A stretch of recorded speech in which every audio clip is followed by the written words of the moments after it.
நாளைக்கு சுந்தர் வருவான். ஆனா மீனுக்குட்டி எடுக்க போறது நான் செலக்ட் பண்ண போற சேலையை தான். உன் தம்பிக்கு நாளைக்கு பல்ப்.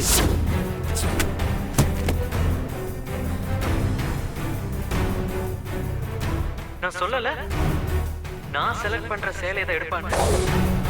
நான் செலக்ட் பண்ற புடவையை மட்டும் இல்ல, என் கையால தான் தாலியும் கட்டிக்க போறான். பொறுத்திருந்து பார்.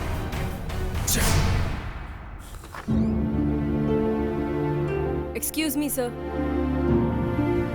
Come in. பாஸ் நம்ம கம்பெனிக்கு ஆட் பண்றதுக்காக ஏஜென்சில இருந்து கான்செப்ட் அண்ட் கொட்டேஷன் மெயில் அனுப்பியிருக்காங்க. அதை நீங்க இன்னும் பார்க்காம பெண்டிங்ல வச்சிருக்கீங்க. அதை பார்த்துட்டு ஓகே சொல்லிட்டீங்கன்னா நான் அதை ப்ரொசீட் பண்ணிடுறேன். ஏஜென்சில இருந்து கால் மேல கால் பண்ணிட்டே இருக்காங்க. என்னால எந்த வேலையும் பார்க்க முடியல. எல்லாத்துக்கும் காரணம் கௌதம் கௌதம் கௌதம். என்னை ரொம்ப டிஸ்டர்ப் பண்ணிட்டு இருக்கான். அப்பனால என்னோட பிசினஸ் வேலை எதையுமே கான்சென்ட்ரேட் பண்ண முடியல. பாஸ் நீங்க மெயில் பார்த்து ஓகே சொல்லிட்டீங்கன்னா நான் இமிடியேட்டா அவங்க கிட்ட பேசிடுவேன். இமிடியேட்டா செய்ய வேண்டியது அந்த கௌதம காலி பண்றதுதான். அவர் ரொம்ப தெளிவா காயின் நகர்த்தி உங்க எல்லாரையும் நம்ப வைக்கிறான். அதே நேரத்துல அவ என்ன ஃப்ராடுத்தனம் பண்ண போறாங்கறதை என்கிட்ட சொல்லிட்டே தான் பண்றான். ஓகே சார், நீங்க செக் பண்ணிட்டு சொல்லுங்க, நான் கிளம்புறேன். ஏய் நில்லு. என்ன கேட்டு தானே நீ உள்ள வந்த. போகும்போது நீயா போயிடுவியா? நான் என்ன பேசுறேன், நீ என்ன சொல்லிட்டு இருக்க? நான் இங்க இருந்தா தேவையில்லாத வாக்குவாதம் தான் வரும். நான் கிளம்புறேன்.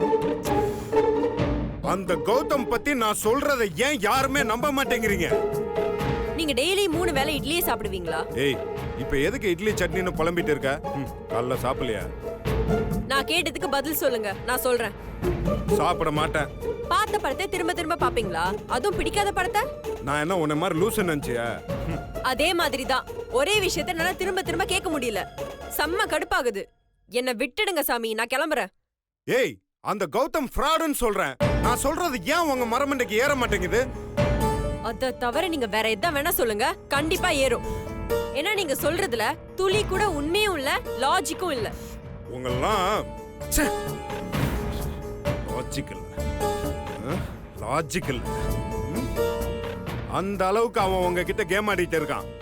அதை நீங்க நம்பிட்டு இருக்கீங்க. புடவை எடுக்கிறதுக்கு முன்னாடி சுந்தரே புடவையை செலக்ட் பண்ணா போதும் நம்ம கிட்ட சொன்னான். ஆனா நீங்க எல்லாம் வெளில பண்ணதுக்கு அப்புறம் உள்ள வந்து என்கிட்ட என்ன சொன்னான் தெரியுமா? புடவைய நான் தான் செலக்ட் பண்ணுவேன்னு சொல்லி என்கிட்ட சவால் விட்டு போனான். மோரோவர் அதே மாதிரி செஞ்சும் காட்டினான். இங்க பார், தாலி கட்டுறேன்னு வேற என்கிட்ட சவால் விட்டுருக்கான். கண்டிப்பா அதையும் செய்யறதுக்கு அவன் பிளான் பண்ணுவான். ஆனா அதுக்கு என்ன பண்ணுவான் தெரியுமா?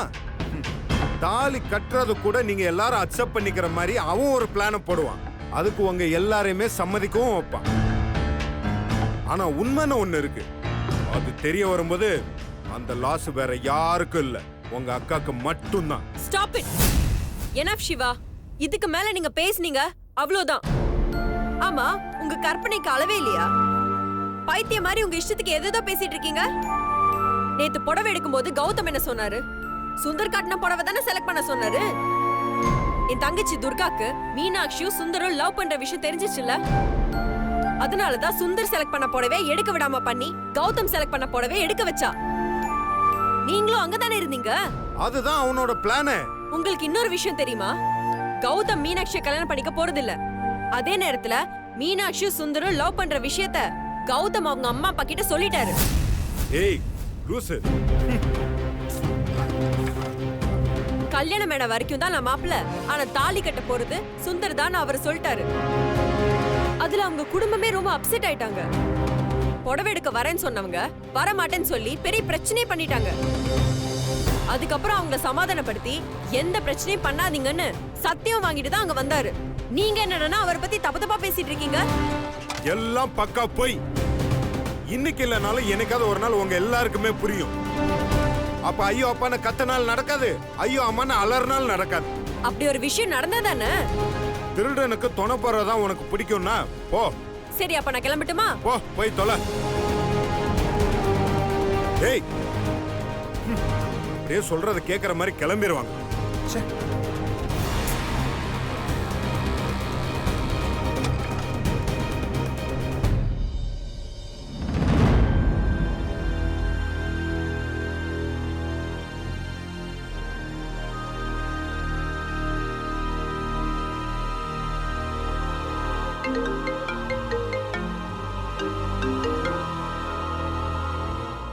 ஆண்டி, நல்லா இருக்கீங்களா? ஆ நல்லா இருக்கேம்மா. நீ எங்க இருக்க? நான் வீட்ல தான் இருக்கேன். உன்கிட்ட ஒரு விஷயம் பேசணும். நீ ஃப்ரீயா இருக்கியா? ஆ சொல்லுங்க ஆண்டி. ஆ, இல்ல ம், நான் நேர்ல சொல்றேனே, கொஞ்சம் வீட்டுக்கு வர முடியுமா? ஆ, ஏதாவது ப்ராப்ளமா ஆண்டி? ஆஹா, அதெல்லாம் ஒண்ணு இல்லம்மா. ஒரு முக்கியமான விஷயம் பேசணும். அது நேர்ல பேசினா சரியா இருக்கும்னு நினைக்கிறேன். ஆ, இதோ இப்ப கிளம்பி வரேன் ஆண்டி. ஆ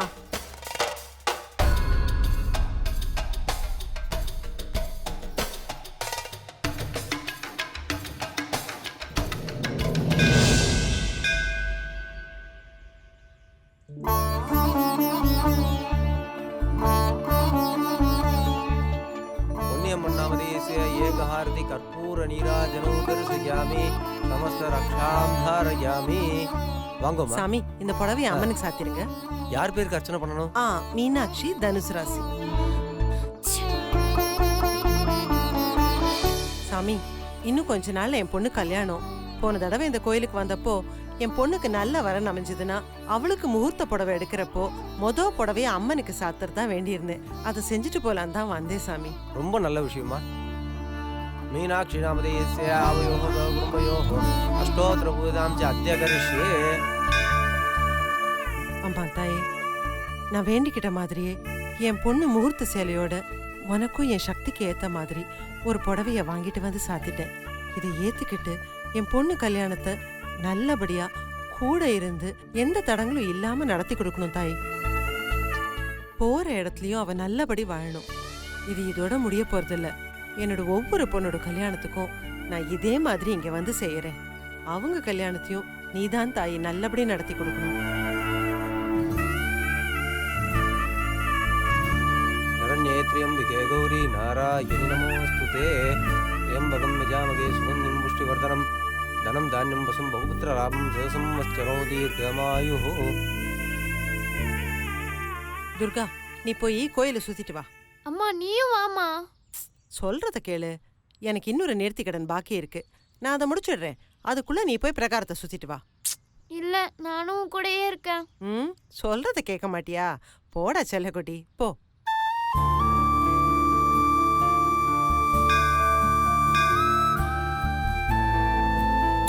அம்மா மீனாட்சி அக்காவை நம்பி இதெல்லாம் பண்ணிட்டு இருக்காங்க. ஆனா அவ எல்லாரையும் ஏமாத்திட்டு இருக்கா.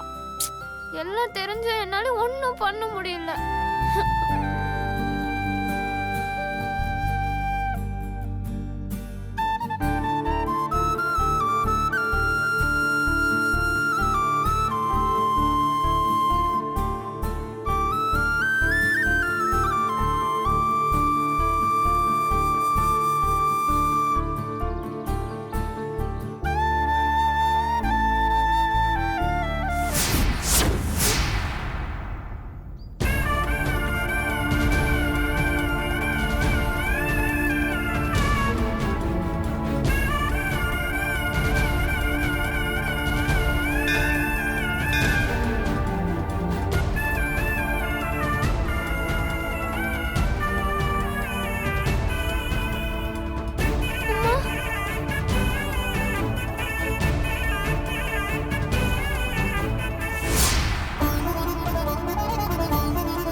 மீனாட்சிக்காக தாண்டி.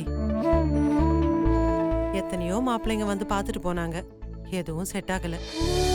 இந்த அம்மன் கிட்ட வந்து வேண்டிட்டு போனதுக்கு அப்புறம் தான் கௌதம் பொண்ணு பார்க்க வந்தாரு. சரிம்மா, அதுக்குன்னு இப்படியாம்மா பண்ணிட்டு இருக்கணும்? இதுல என்னடி இருக்கு? என் பிள்ளைங்களுக்கு நான் பண்ணாம வேற யார் பண்ணுவா? கல்யாணத்தை சிறப்பா பண்ண நம்ம கிட்ட பணம் இல்ல, ஆனா கடவுள் கூடவே இருக்கார், அது ஒண்ணு போதும். இந்த மாதிரி எத்தனை பிரார்த்தனை வேணாலும் செய்யலாம்.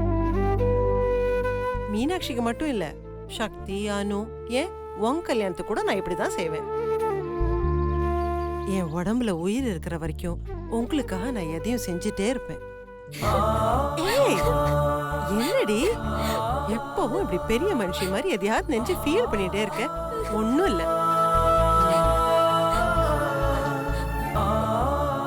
அம்மா, உனக்கு கை எரியலையாம்மா? உங்களை வயத்துல சுமந்து பெத்தப்போ இருந்த வலியை விட இதெல்லாம் ஒன்றும் பெருசில்ல. பிள்ளைங்க கெட்ட பேர் வாங்கி கொடுத்தா பெத்தவங்களுக்கு மனசு வலிக்கும். என் பிள்ளைங்க எப்பவுமே என்னை தலைகுனிய வச்சதே இல்லை. அப்படிப்பட்ட பிள்ளைங்களுக்காக எந்த வலியையும் இந்த அம்மா பொறுத்துப்பேன். அம்மா, நீ நினைக்கிற மாதிரி எதுவுமே நடக்கலையம்மா. ஆமா, நம்ம கையில என்ன இருக்கு? எல்லாம் கடவுள் கையில தான் இருக்கு. ஏய், அப்புறம் இங்க நடந்தது போய் உங்க அக்கா கிட்ட எல்லாம் சொல்லிடாத. கத்து கத்துன்னு கத்துவாங்க. அதுலயும் இந்த மீனாட்சிக்கு தெரிஞ்சது அழுதே சாகடிச்சிருவா. நீ ஏமா எப்பவுமே ஏமாளியாவே இருக்க? ஏண்டி அப்படி சொல்ற? ஆ, இந்த காலத்துல அதிகமா பாசம் வச்சாலே ஏமாளியா தான் தெரியும் போல் இருக்கு. அப்படியே நான் ஏமாந்தாலும் யார்கிட்ட ஏமாற போறேன்? என் பிள்ளைங்க கிட்ட தானே. அம்மா, நீ நினைக்கிற மாதிரிலாம் இல்லம்மா. மீனாட்சி அக்கா வந்து ஐயோ,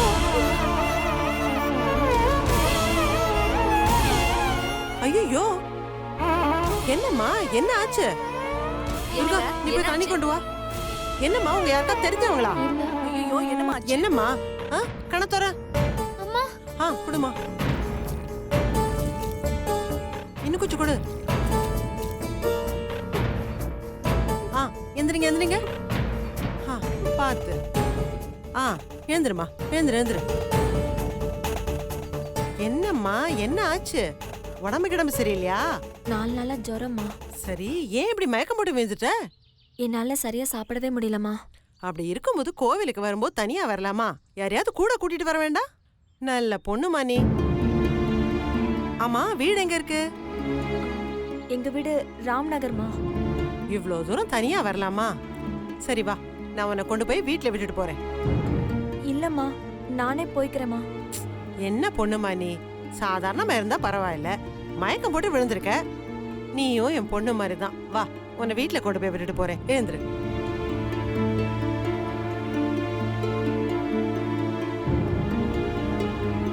துர்கா, உனக்கு டியூஷன் இருக்குல்ல, அதனால நீ வீட்டுக்கு போயிடு. நான் போய் இவங்கள வீட்டுல விட்டுட்டு வந்துடுறேன். சரிம்மா. வாம்மா, பாத்து.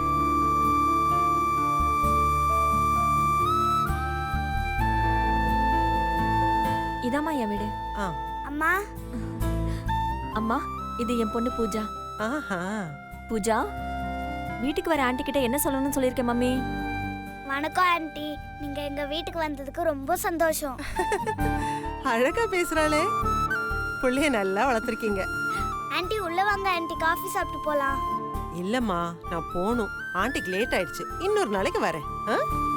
எனக்காக இவ்ளோ தூரம் வந்தீங்க. உள்ள வந்து ஒரு கப் காஃபி சாப்பிட்டு போங்க ப்ளீஸ். இல்லம்மா, பரவாயில்ல, இன்னொரு நாளைக்கு வரேன். அதான் வீடு தெரிஞ்சிருச்சுல்ல, கண்டிப்பா வரேன். ஆண்டி ப்ளீஸ் ஆண்டி, எங்க வீட்டுக்கு யாருமே வர மாட்டேங்கிறாங்க. பக்கத்து வீட்டுக்கு, எதிர் வீட்டுக்கு, என் ஃப்ரெண்ட்ஸ் வீட்டுக்கெல்லாம் நிறைய கெஸ்ட்ஸ் வராங்க. எங்க வீட்டுக்கு யாருமே வர மாட்டேங்கிறாங்க ஆண்டி, ப்ளீஸ் ஆண்டி.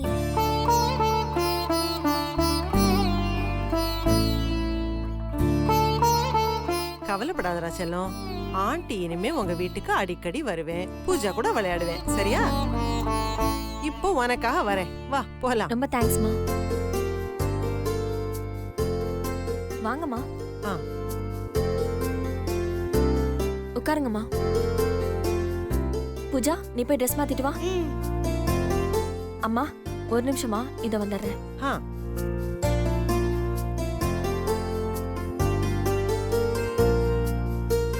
இந்தாங்க தண்ணி குடிங்க.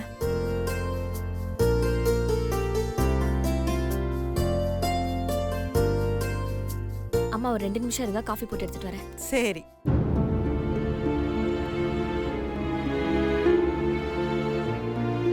அம்மா இந்தாங்க.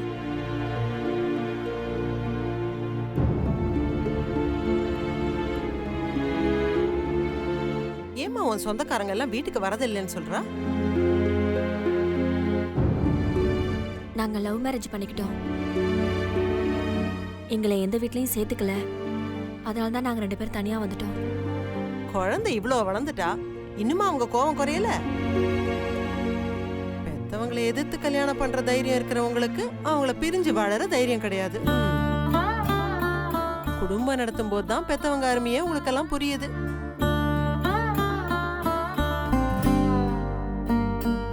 இத பாரு, அடிச்சாலும் பரவாயில்லன்னு பெத்தவங்க கால்ல போய் விழு. அதை நான் பல தடவை பண்ணிட்டேம்மா.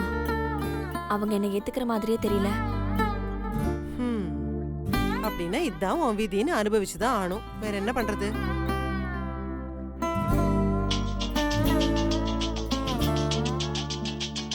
அவர் தான் ஃபோன் பண்றாருன்னு நினைக்கிறேன். ஒரு நிமிஷமா. ம். ஹலோ. 7-8 தடவை கால் பண்ணிட்டேன். ஏன் ஃபோன் எடுக்கல? இல்லங்க, நான் ஃபோனை வச்சுட்டு கோயிலுக்கு போயிட்டேன். ஏன் குரல் ஒரு மாதிரி இருக்கு? இல்ல, கோயிலுக்கு போயிருந்தப்போ மயக்கம் வந்து கீழே விழுந்துட்டேன். மயக்கம் போட்டு விழுந்துட்டியா? ஹேய், ஏதாவது ஆயிடுச்சா? அதெல்லாம் ஒண்ணும் இல்ல, இப்ப பரவாயில்ல. நான் இத்தனை தடவை சொல்லிருக்கேன் கோயிலுக்கு தனியா போகாத. இங்க பாரு, கடவுள் மேல நீ வைக்கிற பாசத்தினால எங்களை நீ வருத்தப்பட வச்சிடாத.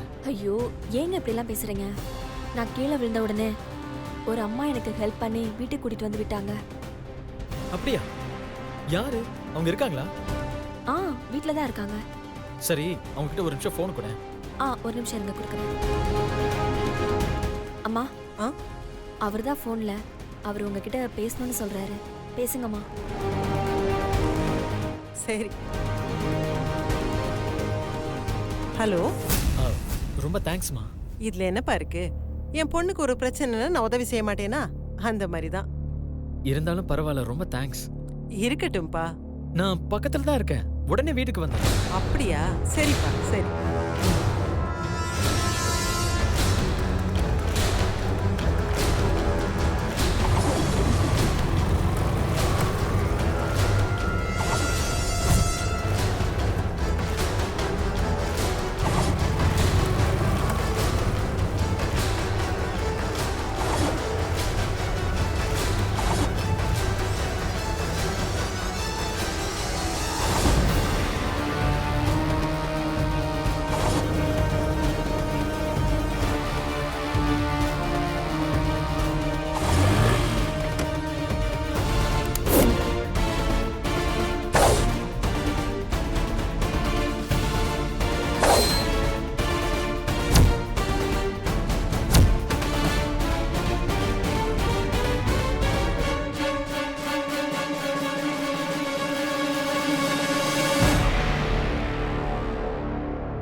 ஹாய் பூஜா.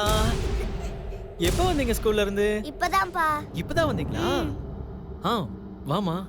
எப்படி இருக்கு இப்போ உனக்கு? இப்போ கொஞ்சம் பரவாயில்லைங்க, நல்லா இருக்கேன். சரி, யாரோ உனக்கு ஹெல்ப் பண்ணாங்கன்னு சொன்னீல, எங்க அவங்க? இந்த பூஜா வால் இருக்கே, அவங்க மேல காஃபியை கொட்டி விட்டுட்டா. அதான் அவங்க வாஷ் பண்றதுக்காக பின்னாடி போயிருக்காங்க. அப்படியா? சரி, வரட்டும். அப்புறம் இன்னைக்கு ஸ்கூல்ல என்ன சொல்லி கொடுத்தாங்க?